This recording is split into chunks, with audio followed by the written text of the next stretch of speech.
Look at me. So, hello mga clowners, good afternoon. So, padungan ta magluto pa ni hapon at for today's video. So, magluto ko og fried chicken. So, dara ang crispy fry.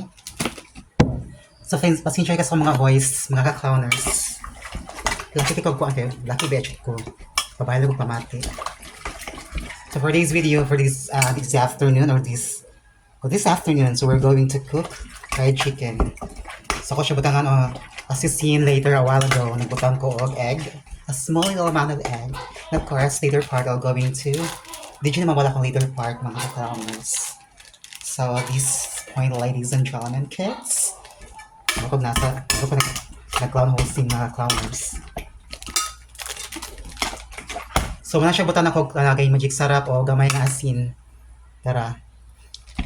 So, kanina siya nga ko shout out to na Michael diya sa Mercado sa atong sa 7-Eleven Bakayan.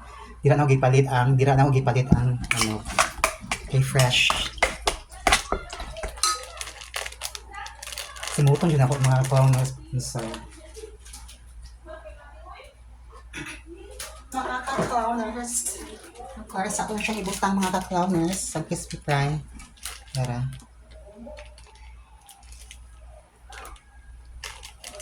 Then, gamay nga ka na gain. Nakikamay nga flour or harina sa diri sa ref. Ako siyang i-coated. Coated naman i-coat. That's it.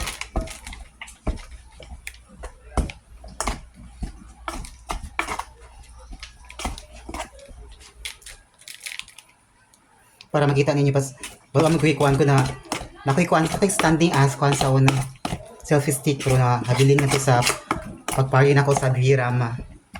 So, kung mga ko mga clowners, mapalit nga dyan ko og katong lihok charla sa TikTok. Sa TikTok, of course.